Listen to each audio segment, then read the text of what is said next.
Yeah, I work for Lyme Disease UK.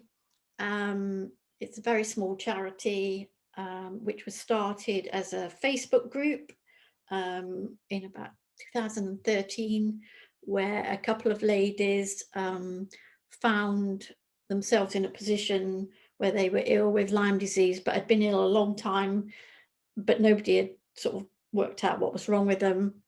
And they decided to form a Facebook group to see if anybody else was in that position, and actually loads and loads and loads of people joined, which was totally unexpected. So that little Facebook group grew into a larger group, um, which we now have an online support group for sufferers, which has got over 11,000 members, unbelievably. And 2 years ago, I think it's 2 or 3. We've missed a year because of COVID. So when you try and look back, it gets very complicated. We actually obtained charity status. And the reason we're here is to obviously support sufferers, but to raise awareness of Lyme disease, because awareness is very lacking in the UK, not just amongst the general public, but amongst some frontline health professionals, GPs, nurses as well. So this talk is about how you can enjoy the countryside safely, know what to do if you have been bitten, know what you need to do if you have to seek medical advice. So just as a sort of introduction to myself, I was a very senior nurse 21 years ago.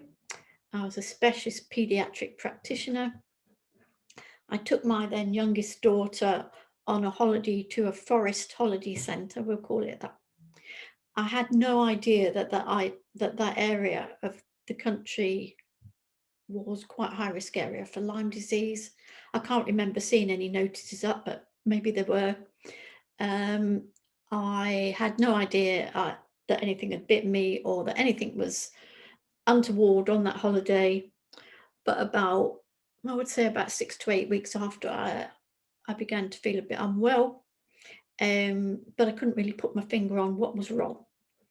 And so, like many people who work in the NHS, you just forget it and just keep going to work.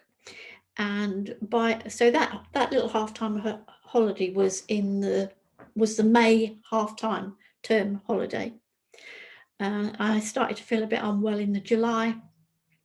By the end of October, I could not get out of bed. I could not get down the stairs.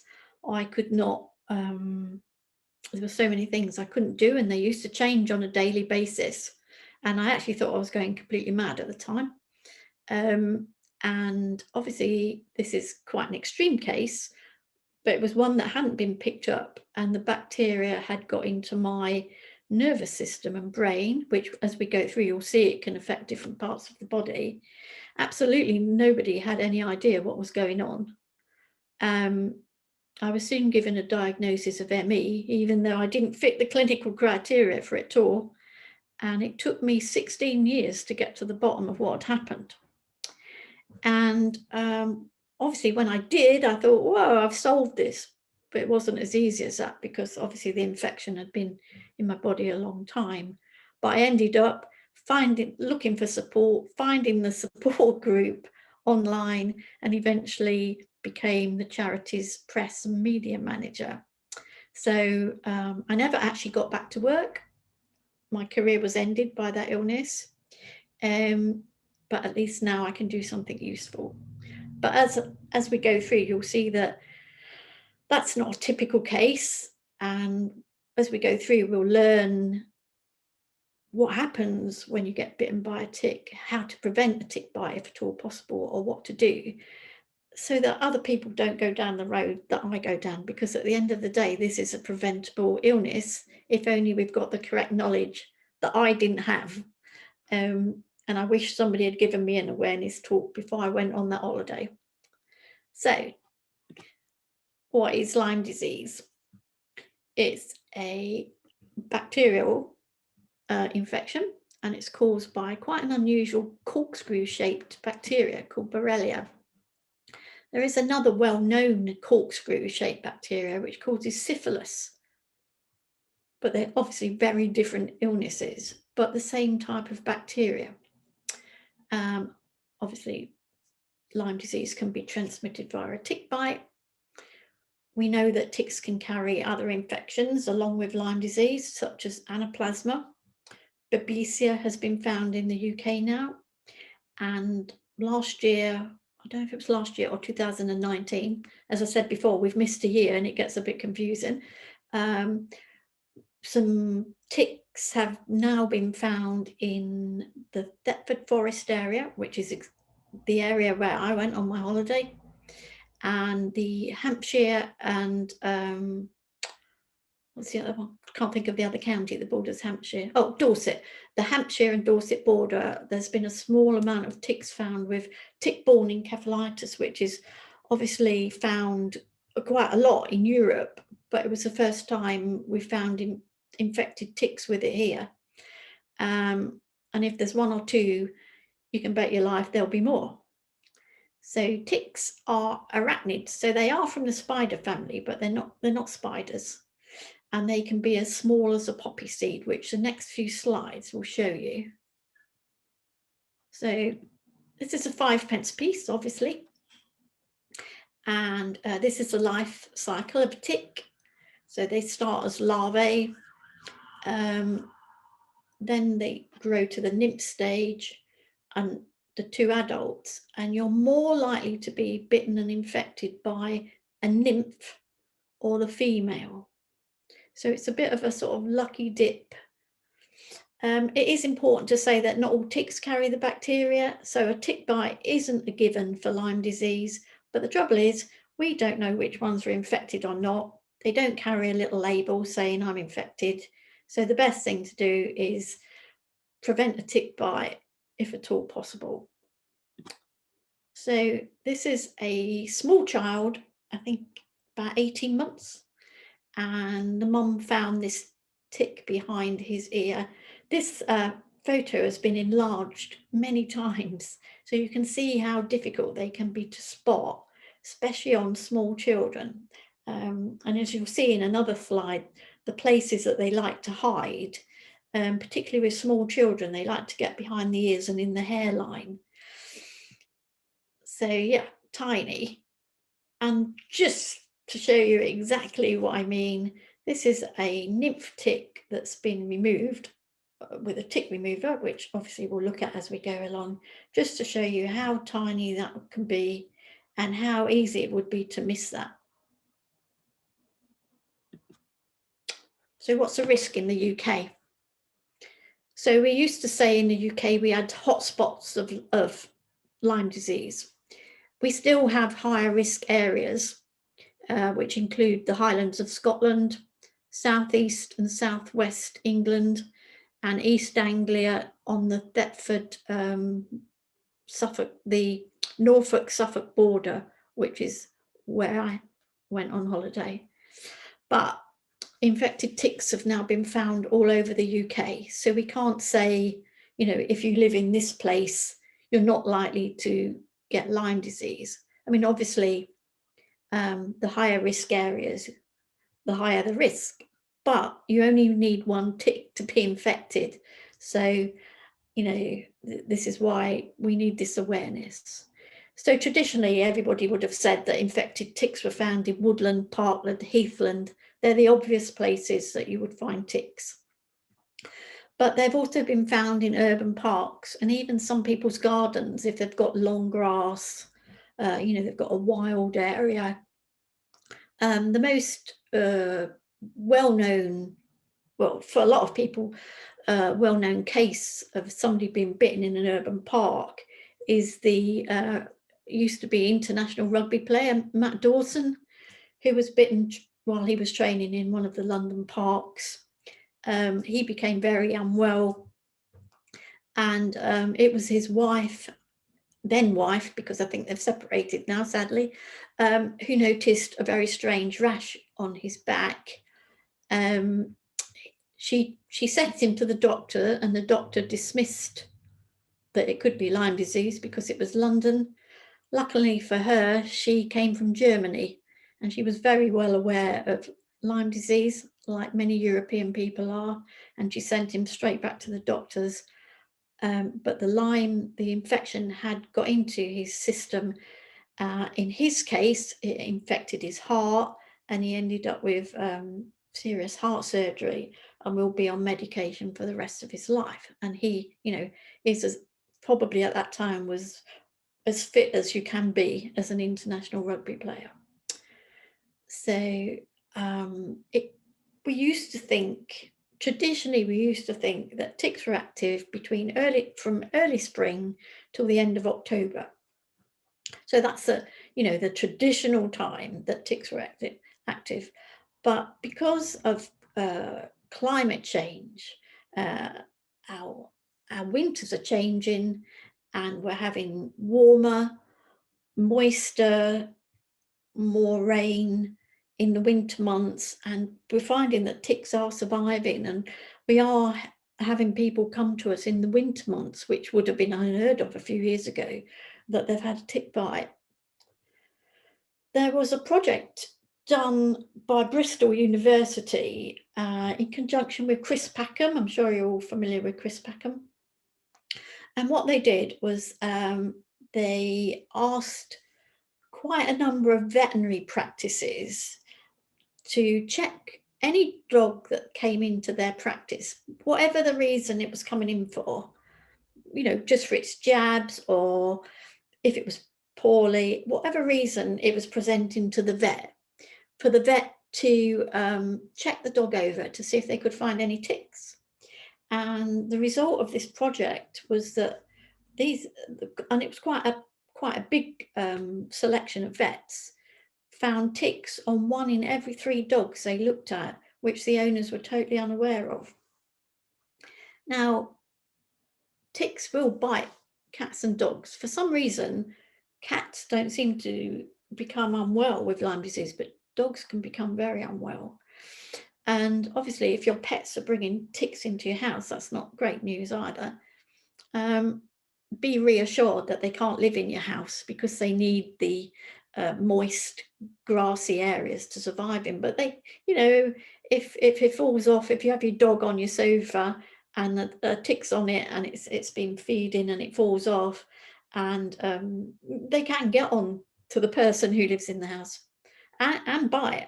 There's a lady local to me, actually, whose husband was a gardener, and at the end of every shift, his working day, he would come home, throw all his clothes on the bed and have a shower, because he was obviously dirty after gardening. And she did actually get a tick bite when she got into bed, because he'd just thrown his clothes on the bed. But, you need to keep that in perspective. They can't live very long. They can't infest your house or anything like that. But you should always, as we go along, you'll see, check animals as well as yourself. So prevention in this case is much better than cure. So there are things you can do to prevent a tick bite. And the most important one at the top of this list, which isn't written on there, is the awareness itself. Just that ticks are out there. And if you go to somewhere where you think you could get a tick bite, bearing in mind they're not always in the typical places, but you would have to be somewhere in grass. They sit on long grass. They sit on the blades of grass, what we call questing, looking for a meal to walk by. Now, it doesn't have to be a human, it can be an animal, as long as it can have a blood meal. You brush past it, it brushes onto you, and then it will climb to find somewhere nice and warm to embed, and it'll have a nice little meal. So awareness is number one. Things to do to prevent it: insect repellent.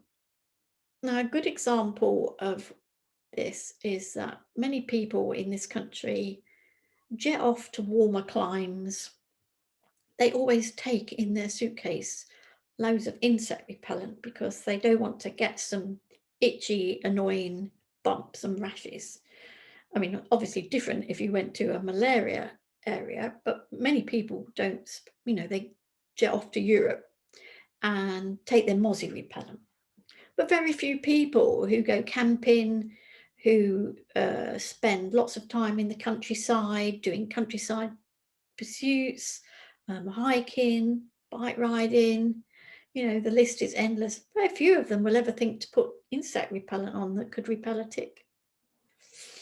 If people do lots of high risk activities in the countryside, you know, and in the countryside constantly, or they work in areas where they're constantly in the countryside, like gardeners, people who work in forestry, they should really be wearing outdoor clothing that's treated with repellents, which are easily purchased. I mean, people going for a hike don't necessarily have to have treated outdoor clothing, but insect repellent is must. Long trousers and long sleeves, it sounds a bit too much, but really it's the best way to protect yourself, even if you've got repellent on. Tuck your trousers into your socks because ticks like to climb upwards. So if you've got bare legs and you haven't got any repellent on, they will try and climb to find somewhere lovely and warm. And as you'll see from a slide in a minute, I'll show you where they like to climb to. If you stick to pathways in you know, wooded areas, you're far less likely to pick up a tick bite, and particularly avoid long grass because that's where they sit waiting. Not always easy if you're a dog walker because dogs tend to tear off into the long grass. But obviously, the next point is when you get home, do a thorough tick check of yourself, which is absolutely standard in some European countries if you go into a forest or woodland area. Have a shower when you get home. If you live with another person, get them to check the bits you can't see, and definitely check children from head to toe. To prevent ticks getting on your pets, do go to the vet and get tick prevention advice. As I said, Lyme disease, if your dog picks up an infected tick, I mean, dogs tend to pick up lots of ticks, and 9 times out of 10 it won't be infected, but one of them might be. And the vet can give you advice on prevention methods, and always check pets thoroughly for ticks at least once a day. So here we are, this is where they like to go. So they start off, as I say, sitting on the long grass, you brush by, they brush onto you. If you've sort of got repellent on, then you know, they're not likely to embed in you, they'll brush off. The other thing is, if you wear lighter colour clothing, they're easier to spot than on dark clothing. So all the warm places. So obviously we've got pets. They love obviously pets because they've got a nice fur coat on, and they're hard to spot, and they can get a nice feed. Between the toes, the sock line, they love behind the joints, and I suspect I was bitten behind an armpit because at the time I did keep saying to my then husband, I think there's something behind my armpit, and I probably said it on and off for a couple of days. So I suspect that's where the tick got me. So waistline, inside people's belly button, you'd be amazed how many people find an embedded tick inside a belly button. Armpits, they love, elbows, behind the ears, particularly in children, under the hairline, particularly in children. You know, you need to have a good old look-see just to make sure. It sounds a bit extreme, but if you've been out and about in the countryside, you know, it's so worth it, because honestly, this disease is preventable. The quicker if you do find a tick, the quicker you get it off of you, the better. You'll see lots of things written about that a tick has to be attached to you for 24 hours before or more before it can pass an infection. There's actually no science behind that. The most important thing is you get it off as soon as you spot it. So removing a tick. I'm not sure how many of you have ever removed a tick, but I've heard every old wives' tale about removing ticks that can have possibly been invented. So never pull off a tick with your fingers. Normal tweezers, by that I mean the sort of tweezers you do your eyebrows with the blunt ends, or any other tool not designed for the job. Never smother the tick in anything. There's loads of tales about putting oil on a tick, Vaseline on a tick, burning it off with a cigarette. The list goes on and on. The reason you should never do anything like that is because if you try to remove a tick and you stress that tick, and it's obviously be very stressful if somebody pours Vaseline over you, the tick can respond by regurgitating the contents of its stomach into you because it's frightened. It's stress, and that's its response. If that's an infected tick, then that's a surefire way of getting infected. So carefully remove it using a tick remover. Oh, I've got one here. Put it on.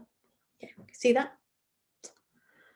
Or, like we said, not the tweezers that you do your eyebrows with, but these very fine tip ones. So the tick removers, you can buy them, honestly, they're pennies. You can get them on Amazon. You can get them in countryside shops. You could use, some pharmacies sell them. Every pharmacy should actually sell them. Places like that. So they normally come in a pack of 2. They're little plastic. They look a bit like plastic forks. So what you do is I'll use a bigger one. You hook your little hook bit underneath the tick and you twist it clockwise, this particular one, and then you pull straight upwards and the tick will release itself. And the tiny one will get nymph ticks out as well, unbelievably. That will, if you use the same technique. It is important, if you buy a pack of tick removers, that you read the instructions on it, because they're not all the same, but most of them will tell you to hook underneath, rotate a little bit, pull upwards. And with the fine tip tweezers, you literally grab the tick as close to your skin as possible, not the body of the tick, as close to your skin as possible, and just pull straight upwards and it will come out. Now, some people have a mass panic that they think they haven't removed it properly and they've left the tick head in. Actually, the tick doesn't put its head into you, it's only its mouth parts. And if by any chance that happens, don't panic. Leaving the mouth parts in won't give you any extra risk of getting Lyme disease, because the body will just expel the mouth parts like any other foreign body. You know, if you get a splinter, it will eventually be expelled by your body. That's how your body works. But it can cause a little localized infection, so you need to keep an eye on that. But that's not the same as being infected with Lyme disease, as you'll see when we go along. So we know to carefully remove it using the gadgets we've just looked at. That one. You can actually send a tick off to be tested to see if it's carrying the DNA of any bacteria. There are companies that do that. They're normally veterinary companies, and you can Google them, and you can save the tick in like a sealed bag, like a sandwich bag, pop it in the freezer till you send it off to be tested. There's pros and cons to doing that, because if it comes back with no result, you know, no evidence of DNA bacteria, that could possibly give you a false sense of security and stop you being vigilant over the next few weeks.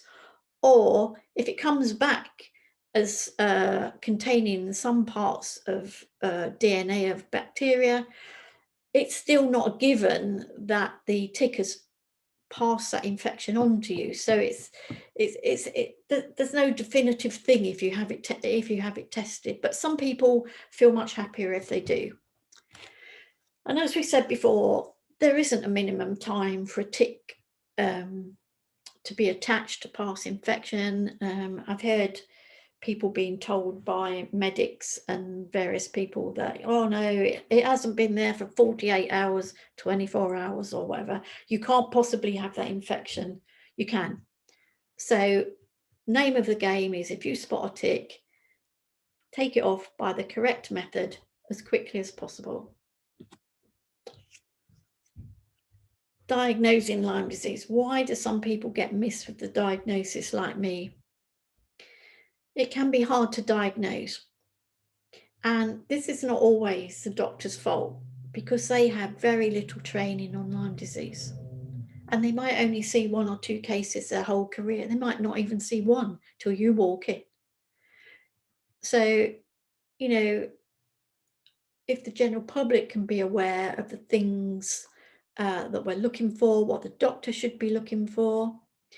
So tick bites are easily missed because A, they're tiny, which we've already seen.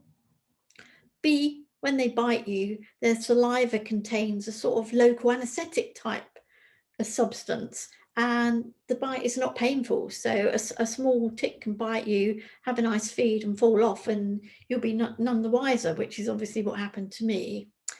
And tick bites are not normally itchy or painful, which is one of the things that you look for. So if you have any bite at all, whether it's a tick or something else, if you straight away get redness and itchiness, that is a histamine reaction to any bite.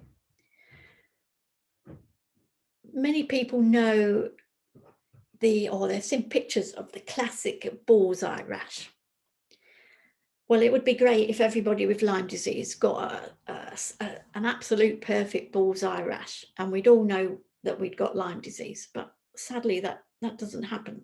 And there's quite a big proportion of people who do not produce a bullseye rash. And we'll see some pictures of it in a minute, and you'll see why it can be difficult.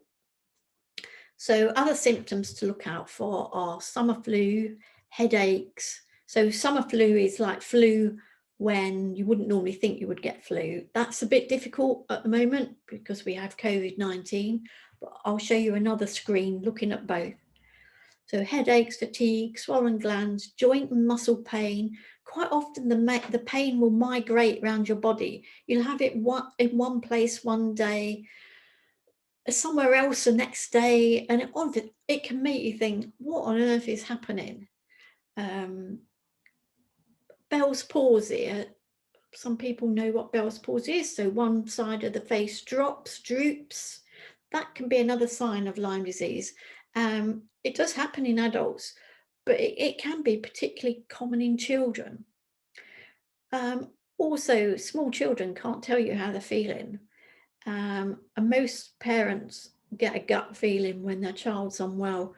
And with Lyme disease, there's often some behavioural changes that are not typical for the child.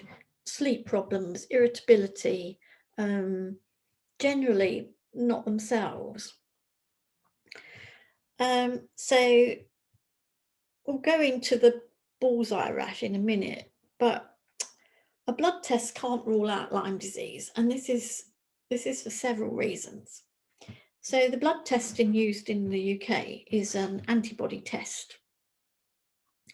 The problem with this is that if you go to the doctor and you say you're unwell, you haven't got a bullseye rash, but you think you might have been camping and you think, could it be Lyme disease?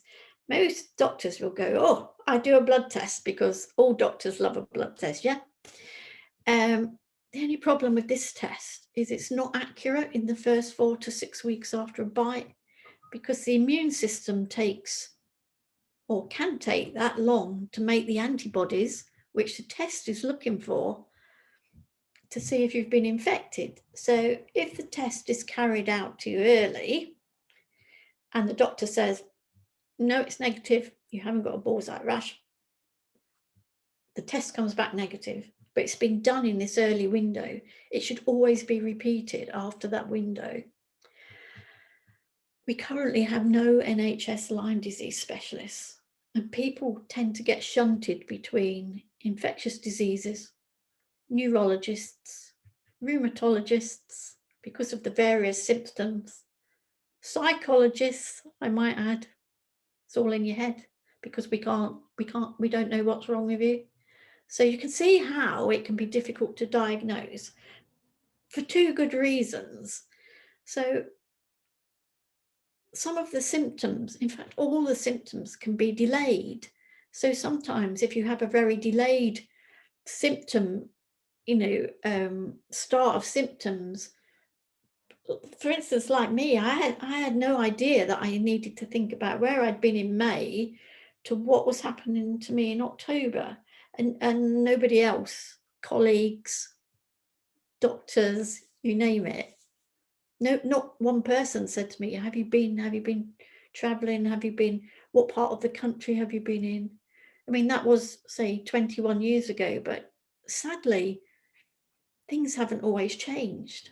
And we still get people going down the road that I went down. So most of us know about a classic bullseye rash, but we now know that not everybody with Lyme disease gets it. There's differing opinions about the percentage of who gets a bullseye rash and who doesn't, depending on who you're talking to. But the problem with a bullseye rash is this. So if you see any media or look in have a magazine article, you'll probably see a photo like that. It's not so much about how a bullseye rash looks like, it's how it behaves. So, for instance, these are all bullseye rashes. These are all erythema migrans, which is the proper name for a bullseye rash. Erythema, redness, migrans, migrating. They can look like this. So they can have a bruise-like appearance. They can have a solid appearance. They look very different on dark skins. The thing to keep in mind is how the rash behaves. So if you get a red rash or itchy rash, straight away, you know you've had a tick bite. You're one of the lucky people who know you've had a tick bite, and you get redness and itchiness straight away. That's likely to be a normal histamine reaction to a bite, like you would get from a mozzie bite or any other sort of bite. The difference with erythema migrans is it normally takes at least 3 days to appear. It can actually take up to 3 months. It generally isn't itchy or painful. It's not hot like an infected bite, and it gradually spreads outwards, and they can become huge in some people. So if you think you're developing an erythema migrans rash, draw a biro ring round it to see if it migrates outwards.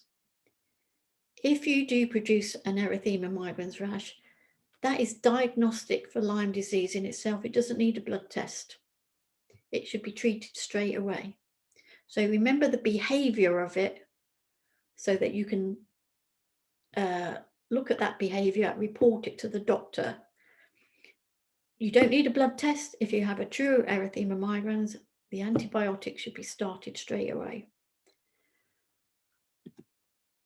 So early treatment provides the best chance of a complete recovery, 3 to 6 weeks of antibiotics. Old advice used to be 2 weeks of antibiotics in this country. In 2018, the NICE guideline for treating Lyme disease was published, which now allows for an initial course of 21 days of antibiotics. And if somebody is still symptomatic after that, the GP can consider another 21 days, but I'll give you all the resource links at the end in case you ever need them. So as I said, the erythema migrans rash is diagnostic of Lyme, and treatment should be started immediately. No need for a blood test. That is an erythema migrans rash isn't just a rash, it's a symptom of Lyme disease. It shows that you've been infected.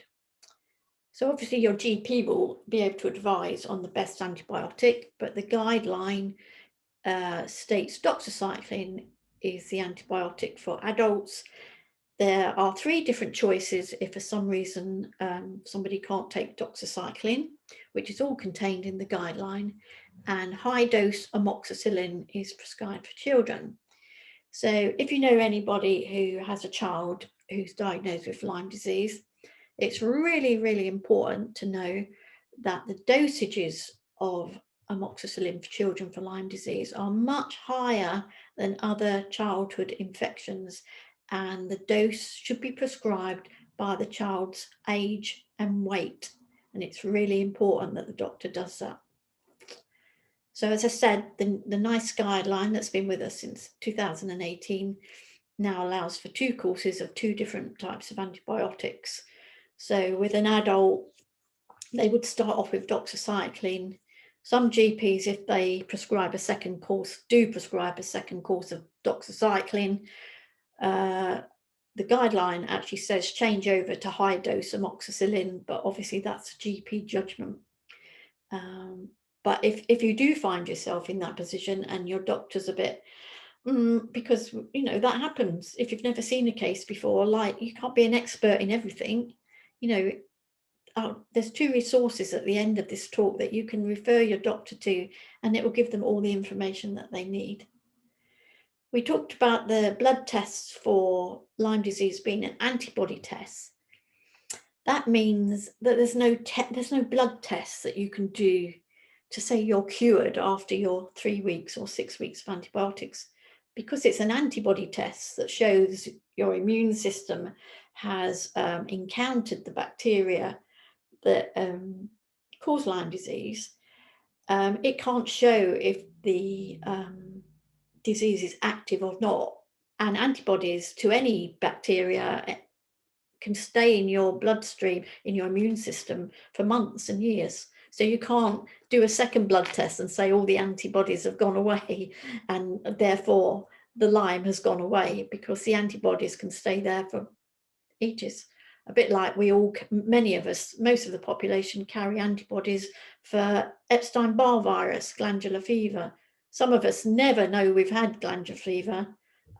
I've never had any knowledge of having glandular fever, but I've got plenty of antibodies to it when my bloods were checked. So they've probably been there years. So where are we? So we mentioned the flu-like symptoms, didn't we? So at the moment we've got COVID-19, and last summer we did have people who became quite ill with flu-like symptoms. There wasn't as much testing for COVID-19 as there is now, and they were just assumed to have COVID-19 and told to isolate. But in actual fact, they had Lyme disease. So one of the other charities put this table together and kindly allow me to use it. And you can see the difference in between COVID-19 symptoms and Lyme disease. So obviously in COVID-19, you often see a very high fever, rarely high in Lyme disease, dry cough, breathing difficulties with COVID, loss of taste of smell. All those would be very unusual in Lyme disease. Sore throat, unusual in Lyme disease. Fatigue, yes, yes, yes. Lots of people with Lyme disease have very bad fatigue. General aching, yes. You see how they all overlap. Joint pain in both. Headache can be very severe in Lyme disease and can mimic meningitis.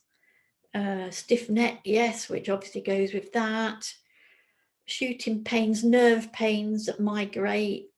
Facial palsy, as we mentioned, especially in children. Light sensitivity, sound sensitivity, pins and needles, which are all sort of nerve related. You wouldn't normally get one large circular rash in COVID, obviously. But if you do produce a erythema migrans rash, obviously that's a telltale symptom. So all this information is on our website. So if you want to, go over something, or you think you've got flu-like symptoms, obviously at the moment, if you had flu-like symptoms, you would get a PCR test straight away for COVID. No hesitation, get yourself a PCR test. But if that comes back negative, and maybe you have another one because you think, I think I've got, if that comes back negative, And then you think, hang on, I've been camping, I've been hiking, I've been this, I've been that, I've been out with the kids, on the heath, we've been into the woods. Do you think, could this be Lyme disease? You can go to our website and have a look at this, and it would at least give you a clue, that you maybe need to approach your doctor about Lyme disease. So these are the resources, and they're all on our website, but I can email them to you, and you could put them on your website if you want. So this is our website, Lyme Disease UK, lymediseaseuk.com. There is an absolute wealth of information on there. But if we have any social media